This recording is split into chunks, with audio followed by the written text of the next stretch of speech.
South India shopping mall the wedding మంత్ర సరికొత్త wedding collection south India shopping mall. Recent Yamadonga మూవీలో అతనిది getup అసలు ఎలా నడిచేవాళ్ళ?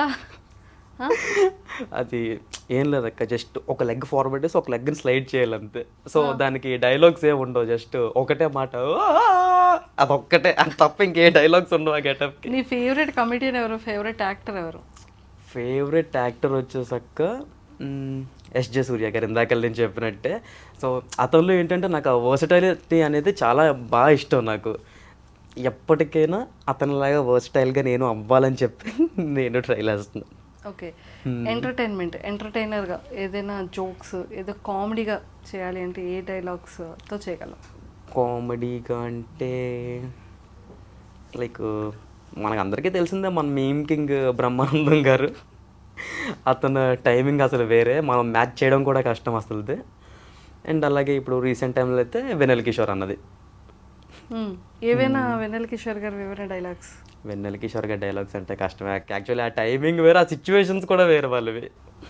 ఇప్పుడు ఏదైనా ఒక సిచ్యువేషన్ క్రియేట్ చేసి ఫన్ క్రియేట్ చేయాలంటే? లేదు అలా కాదు, కానీ పోనీ లారెన్స్ అన్నది ఏమైనా చేయమంటే చేస్తాను. తెలిసిపోయిందా తెలిసిపోయిందా మీ అందరికీ తెలిసిపోయిందా? సరే వదిలేయండి. వదిలేమన్నానా?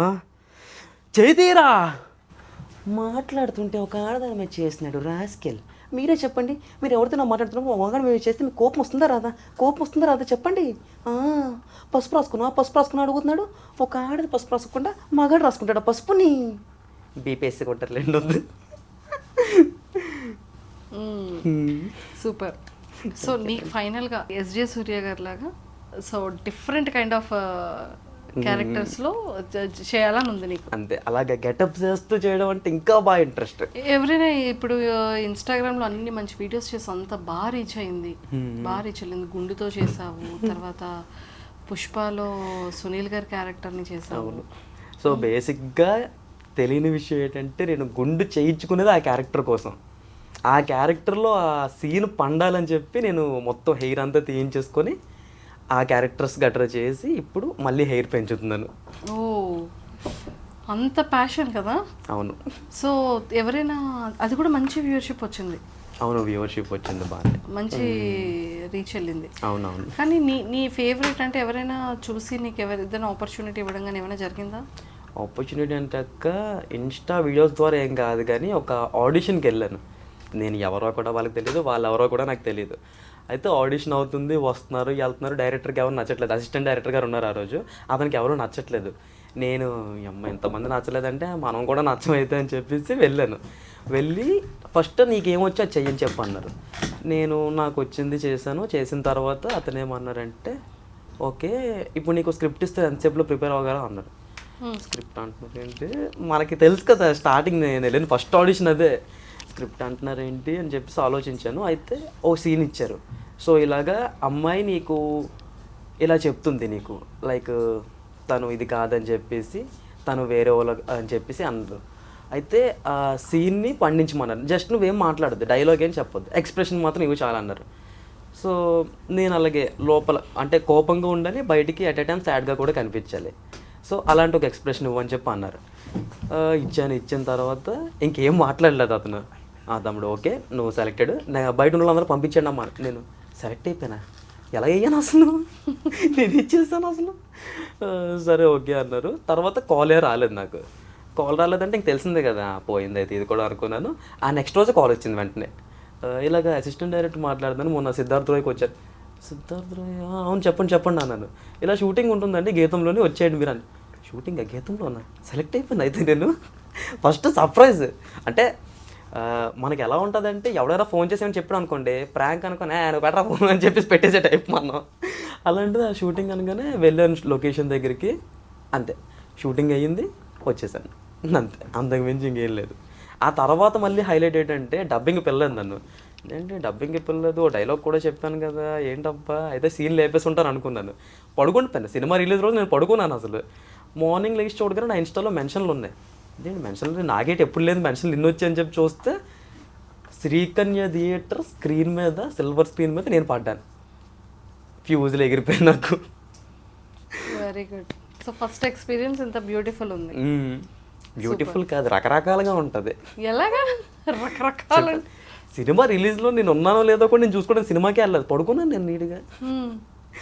ఇలా మెన్షన్లు గట్రా వచ్చాక ఓకే సినిమాలో నేను ఉన్నానా అంతే అనే ఉంటుంది. అప్పుడు లెగిసి ఎక్సైట్ అయ్యాను, మమ్మీ నేను పడ్డాను స్క్రీన్ అని చెప్పి. అరే ఒక ఇన్ఫ్లుయెన్సర్ అవ్వడానికి లేదంటే ఆ ఇన్ఫ్లుయెన్సర్ వీడియోస్ క్రియేట్ చేయడానికి, కంటెంట్ క్రియేట్ చేయడానికి, ఎడిట్ చేయడానికి చాలా కష్టపడతాడు. అవును. సో అది ప్రాక్టికల్గా నేను నిన్ను చూశాను. సో చాలా మందికి తెలియదు. సో నీ మాటల్లో చెప్పు. సో నా మాటల్లో చెప్పాలంటే ఒక బేసిక్గా ఒక ఇన్ఫ్లుయెన్సర్ టాలెంట్ ఉన్నవాడు బయటకు రావాలి అంటే వాడు ఎంత కష్టపడతాడు. కష్టం అనేది అయితే అక్క, నేను లాస్ట్ 7 yearsగా వీడియో చేస్తున్నాను. ఇప్పుడు వరకు నేను ఉన్నట్టు కూడా ఎవరికి తెలియదు. నేను ఎప్పుడైతే ఆ గుండు గీయించుకొని ఆ వెంకటేశ్వర స్వామి సాక్షిగా ఎప్పుడైతే గుండు గీయించుకొని మొదలుపెట్టానో నేను గెటప్స్ చేయడం, అండ్ అలానే అన్వేషణ కూడా పెద్ద ఇన్స్పిరేషన్ నాకు. ఆ వాయిస్ని ఇమిటేట్ చేస్తే ఎప్పుడైతే చేయడం మొదలెట్టానో ఇప్పుడు కొంచెం ఇలాగా స్పాట్లైట్లోకి వస్తున్నాను. కానీ కష్టపడినట్టుకైతే అక్క అసలు లైక్స్ ఉండవు, వ్యూస్ ఉండవు, ఏముండవు. సింపుల్గా చెప్పేస్తున్నాను నేను. అండ్ ఎడిటింగ్లో కూడా చూసుకుంటే కొన్ని వీడియోస్ అయితే నేను దగ్గర 5 hours 6 hours చేసినవి కూడా ఉన్నాయి. సరదా తీరిపోతుంటుంది ఈ థమ్స్ నొక్కి నొక్కి నొక్కి అలా అవుతుంటుంది. కష్టపడితే సరే చూసినోడికి ఎలా ఉంటుంది అంటే వీడియోయే కదా మాకెంతసేపు చేయడం అన్నట్టు ఉంటుంది. గెటప్ వేస్ట్ చెయ్యండి రా అప్పుడు తెలుస్తుందిరా మీకు. ఆ గెటప్లు వేయడానికి దగ్గర 1-2 hours తీసుకుంటారు. అంటే ఎగ్జాక్ట్గా ఆ సీన్ నాకేంటంటే అదొక సైకో టైపు. ఆ సీన్ నాకు ఎలాగుందో అలాగ వచ్చేది, లేదంటే మనశ్శాంతి అవ్వదు నాకు. నేను ఏదైనా ఇప్పుడు ఒక డైలాగ్ ఎంచుకున్నాను అనుకోండి, ఇప్పుడు మంగళవారం డైలాగ్ ఉంది, నీ రేటు 50 కదా అనే డైలాగు.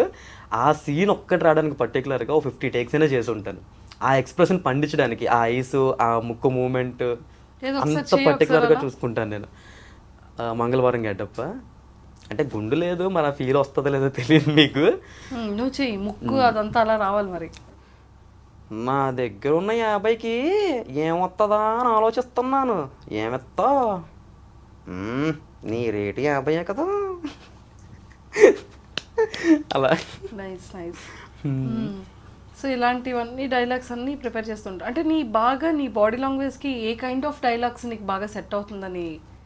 నాకు మామూలుగా నాకు తెలియదు, కానీ బయట వాళ్ళు చెప్పేదాన్ని బట్టి అయితే అదో సైకోలాగా ఉంటావురా నువ్వు అదేటో కానీ అని చెప్పి అంటుంటారు.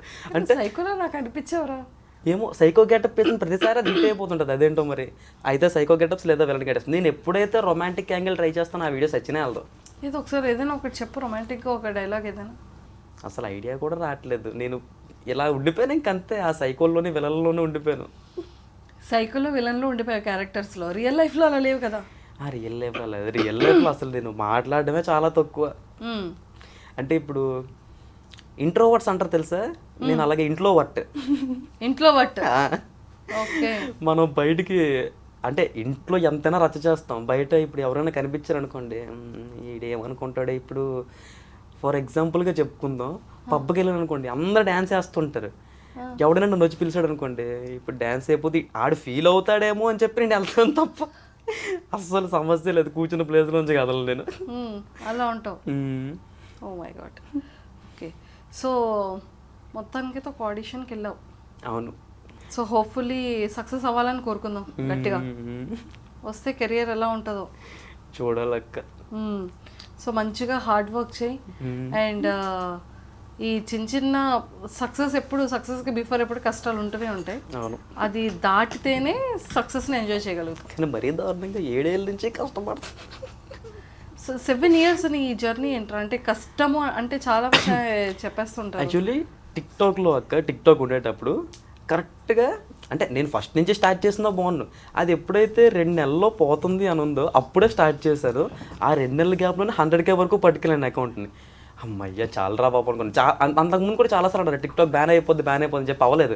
నేను ఈసారి మంచి కాన్ఫిడెన్స్ తాను, అమ్మ ఎవడ బ్యాన్ చేస్తాడు నేను చూసుకుందా అని చెప్పి బ్యాన్ చేస్తాడు. టక్కమని బ్యాన్ అయిపోయింది. ఓకే అకౌంట్ పోయింది.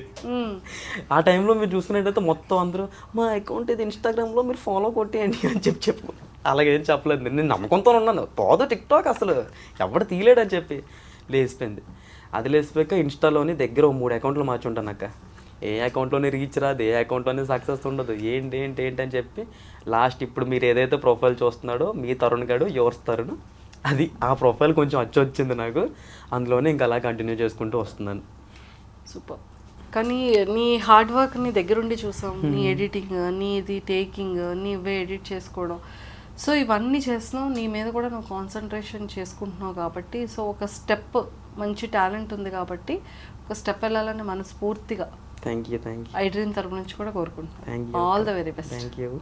బాయ్. బాయ్ అక్క. సో మరి చూసుకున్నట్టయితే ఆటగాళ్ళు అందరూ కూడా ఐడ్రీమ్ మీడియా ఛానల్ అయితే ఫాలో అయిపోవాలి. మరి ఆటగాడు వచ్చాడంటే మామూలుగా ఉండదు. అలాగే మనకి ఇంటర్వ్యూ చేసిన మంజుషాకి కూడా చాలా చాలా థ్యాంక్ యూ. టాలెంట్ని మంచిగా సపోర్ట్ చేస్తారు అక్క, తెలుసు కదా మరి మామూలుగా ఉండదు.